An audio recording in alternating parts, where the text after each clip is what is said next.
اللہم صلی علی سیدنا و مولانا محمد وعلی آلہ و صحبہ و بارک وسلم۔ حضور صلی اللہ علیہ وآلہ وسلم کی جسمانی طاقت بھی حد اعجاز کو پہنچی ہوئی تھی، اور آپ نے اپنی اس معجزانہ طاقت و قوت سے ایسے ایسے محیر العقول کارناموں اور کمالات کا مظاہرہ فرمایا کہ عقل انسانی اس کے تصور سے بھی حیران رہ جاتی ہے۔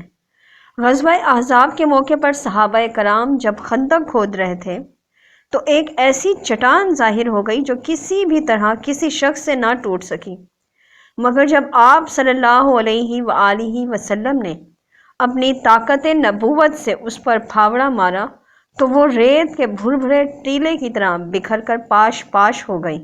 رسول اکرم صلی اللہ علیہ وآلہ وسلم کی بے مثال شجاعت کا عالم یہ تھا کہ حضرت علی کرم اللہ وجہہ جیسے بہادر صحابی کا یہ قول ہے کہ جب بھی لڑائی خوب گرم ہو جاتی تھی اور جنگ کی شدت دیکھ کر بڑے بڑے بہادروں کی آنکھیں پتھرا کر سرخ پڑ جایا کرتی تھیں، اس وقت میں ہم لوگ رسول اللہ صلی اللہ علیہ وآلہ وسلم کے پہلو میں کھڑے ہو کر اپنا بچاؤ کرتے تھے، اور آپ ہم سب لوگوں سے زیادہ آگے بڑھ کر اور دشمنوں کے بالکل قریب پہنچ کر جنگ فرمایا کرتے تھے، اور ہم لوگوں میں سب سے زیادہ بہادر وہ شخص شمار کیا جاتا تھا جو جنگ میں رسول اللہ صلی اللہ علیہ وآلہ وسلم کے قریب رہ کر دشمنوں سے لڑتا تھا۔ حضرت عبداللہ بن عمر رضی اللہ تعالی عنہ فرمایا کرتے تھے کہ حضور صلی اللہ علیہ وآلہ وسلم سے زیادہ بہادر اور طاقتور، سخی اور پسندیدہ میری آنکھوں نے کبھی کسی کو نہیں دیکھا۔ حضرت برہ بن عازب اور دوسرے صحابہ کرام نے بیان فرمایا کہ جنگ حنین میں 12,000 مسلمانوں کا لشکر کفار کے حملوں کی تاب نہ لا کر بھاگ گیا، اور کفار کی طرف سے لگاتار تیروں کا مینہ برس رہا تھا۔ اس وقت میں بھی رسول اللہ صلی اللہ علیہ وآلہ وسلم ایک قدم بھی پیچھے نہ ہٹے، بلکہ ایک سفید خچر پر سوار تھے، اور حضرت ابو سفیان بن الحارث رضی اللہ تعالی عنہ آپ کے خچر کی لگام پکڑے ہوئے تھے، اور آپ اکیلے دشمنوں کے دلے بادل لشکروں کے ہجوم کی طرف بڑھتے چلے جا رہے تھے، اور رجز کے یہ کلمات زبان اقدس پر جاری تھے: انا النبی لا کذب انا ابن عبد المطلب، یعنی میں نبی ہوں، یہ جھوٹ نہیں، میں عبد المطلب کا بیٹا ہوں۔ عرب کا مشہور پہلوان رکانہ آپ کے سامنے سے گزرا، آپ نے اس کو اسلام کی دعوت دی۔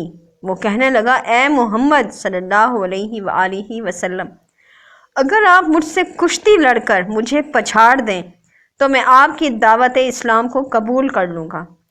حضور اکرم صلی اللہ علیہ وآلہ وسلم تیار ہو گئے اور اس سے کشتی لڑ کر اس کو پچھاڑ دیا۔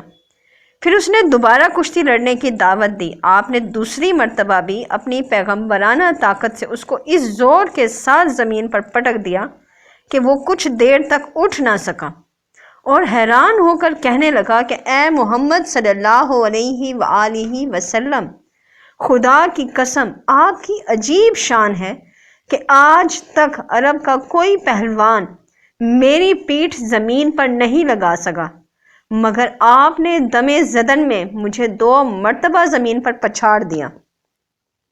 بعض مورخین کا کہنے کے مطابق رکانہ فوراً ہی مسلمان ہو گیا تھا، لیکن کچھ مورخین نے لکھا ہے کہ رکانہ نے فتح مکہ کے دن اسلام قبول کیا۔ واللہ عالم بالصواب۔ اسی رکانہ کا بیٹا یزید بن رکانہ بھی مانا ہوا پہلوان تھا۔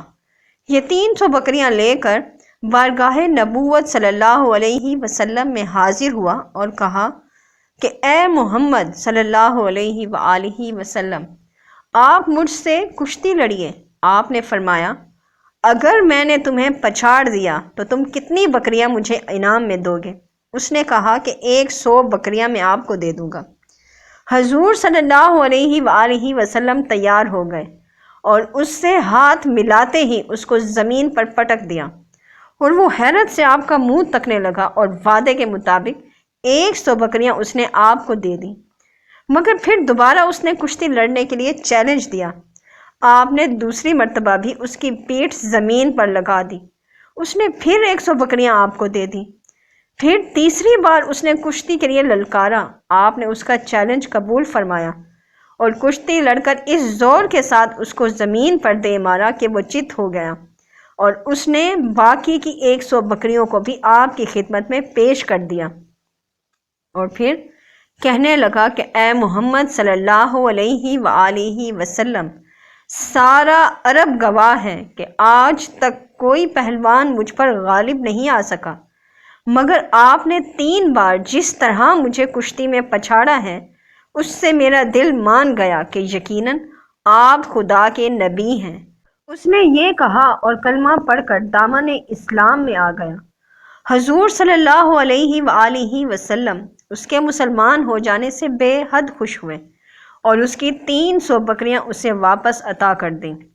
اسی طرح ابو الاسود جمحی اتنا بڑا طاقتور اور پہلوان تھا کہ وہ ایک چمڑے پر بیٹھ جاتا تھا اور 10 پہلوان اس چمڑے کو کھینچتے تھے تاکہ وہ چمڑا اس کے نیچے سے نکل جائے، مگر وہ چمڑا پھٹ پھٹ کر ٹکڑے ٹکڑے ہو جانے کے باوجود اس کے نیچے سے نہیں نکل سکتا تھا۔